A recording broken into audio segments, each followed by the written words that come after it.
Hi friends, எல்லாருக்கும் வணக்கம். இன்றைக்கி ஸ்பெஷல் ஒரு பொரியல், ஹெல்தியான பொரியல், வெண்டைக்காய் பொரியல். அந்த வெண்டைக்காய் பொரியலை எப்படி வளவளப்பு இல்லாமல் சூப்பராக ரெடி பண்ணுறது அப்படிங்கிறத பார்க்கலாம். இந்த வெண்டைக்காய் பொரியல் சாம்பார் சாதம், புளிக்குழம்பு, வெரைட்டி ரைஸ் எது கூட வேணாலும் சேர்த்து சாப்பிட்லாம், நல்லாயிருக்கும். இந்த வெண்டைக்காய் பொரியல் செய்கிறதுக்கு தேவையான பொருட்களோட அளவு நான் ஸ்க்ரீனில் கொடுத்துருக்கேன், செக் பண்ணிக்கோங்க. இந்த வெண்டைக்காய் பொரியலை வளவளப்பு இல்லாமல் எப்படி பண்ணுறதுன்னு பார்க்கலாம். இந்த வெண்டைக்காய் பொரியலுக்கு நான் 1/2 கிலோ வெண்டைக்காய் வாங்கி நல்லா கழுவிட்டு அதை சுத்தமான துணியில் துடைச்சிட்டு சின்ன சின்ன பீஸாக கட் பண்ணி எடுத்து வச்சுருக்கேன். நீங்கள் இன்னும் கொஞ்சம் கூட நல்லா குட்டி குட்டியாக நறுக்கிறதுனா நறுக்கலாம். ஃப்ரெஷ்ஷாக வாங்கி செய்யும்போது வளவளப்பு இருக்கும். அதுக்கு நம்ம ஒரு சில டிப்ஸு ட்ரிக்ஸ் எல்லாம் ஃபாலோ பண்ணோன்னா கண்டிப்பாக வளவளப்பு இல்லாமல் செய்ய முடியும். இப்போங்க கடாய் சூடு பண்ணிவிட்டு 2 டேபிள் ஸ்பூன் தேங்காய் எண்ணெய் விட்டுக்கிறேன். எண்ணெய் சூடானோன்னா 1 டீஸ்பூன் ஜீரகம், 1 டீஸ்பூன் கடுகு சேர்த்துக்கிறேன். சேர்த்து நல்லா பொரிய விட்டுக்கிறேன். கடுகு பொரிஞ்சிருச்சு. இது கூட ஒரு பச்சை மிளகாய் கீரி சேர்த்துக்கிறேன், 2 வரமிளகாய் கிள்ளி சேர்த்துக்கிறேன், 2 கொத்து கருவேப்பிலை சேர்த்துக்கிறேன். சேர்த்துட்டு இதை நல்லா வதக்கிக்கலாம்.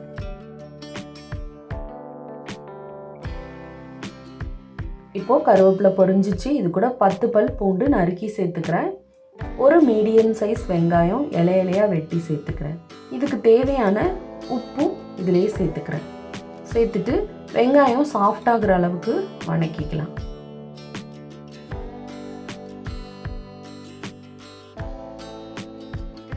இப்போ வெங்காயம் நல்லா சாஃப்டாக வதங்கிச்சு. இது கூட ஒரு தக்காளி இலையாக கட் பண்ணியிருக்கேன், அதை சேர்த்து வதக்கிக்கலாம். எண்ணெய் நிறைய சேர்த்தா வெண்டைக்காய் பொரியல் வளவளப்பு இல்லாமல் இருக்கும் அப்படின்னு நினச்சி நீங்கள் எண்ணெயை நிறைய சேர்க்க வேணாம். நான் சொல்கிற சில டிப்ஸ் எல்லாம் நீங்கள் ஃபாலோ பண்ணிங்கனாலே வளவளப்பு இல்லாமல் செய்ய முடியும். இப்போ நான் வெட்டி வச்சுருக்க வெண்டைக்காயை நான் இதில் சேர்த்துக்கிறேன். சேர்த்துட்டு லோ ஃப்ளேமில் வச்சு வதக்குங்க. ஹை ஃப்ளேமில் வச்சிங்கன்னா உடனே அந்த பிசுபிசுப்பு வளவளப்பு தன்மை வந்துடும். லோ ஃப்ளேமில் வச்சு இந்த எண்ணெயில் நல்லா வதக்கிக்கலாம். அதுபோல் வெண்டைக்காயை சேர்த்த உடனே சும்மா மிக்ஸ் பண்ணி விட்டு மூடி போட்டிங்கனாலும் வளவளப்பாயிடும். அதுபோல் வெண்டைக்காய் போட்ட உடனே கலந்து விட்டு தண்ணி சேர்த்திங்கனாலும் வளவளப்பாயிடும். இப்போ நல்லா எண்ணெயிலேயே ஒரு 2 நிமிஷம் வதக்குனதுக்கப்புறம் இது ஒரு 3 நிமிஷம் நான் மூடி போட்டுக்கிறேன்.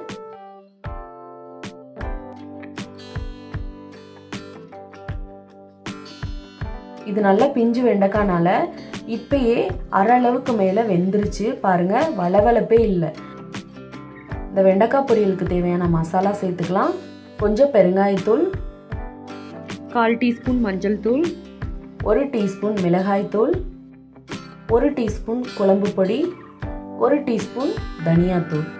இதை சேர்த்துட்டு இதை லோ ஃப்ளேம்லேயே வச்சு நல்லா மிக்ஸ் பண்ணி விடுங்க. இப்போ மிக்ஸ் பண்ணியாச்சு. இதுக்கு ஒரு 2 டேபிள் ஸ்பூன் அளவு நான் தண்ணி சேர்த்துக்கிறேன்.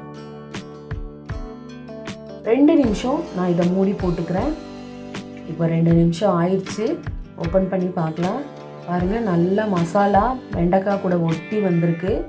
உப்பு செக் பண்ணி சேர்க்குறதுனா சேர்த்துக்கோங்க. இப்போ நம்மளோட வெண்டைக்காய் நல்லா வெந்துருச்சு பாருங்கள், சாஃப்ட் ஆயிடுச்சு. காய் நல்லா வெந்து வந்துருச்சு. இது கூட கொஞ்சம் கொத்தமல்லி தழை சேர்த்து ஸ்டவ் ஆஃப் பண்ணிடலாம்.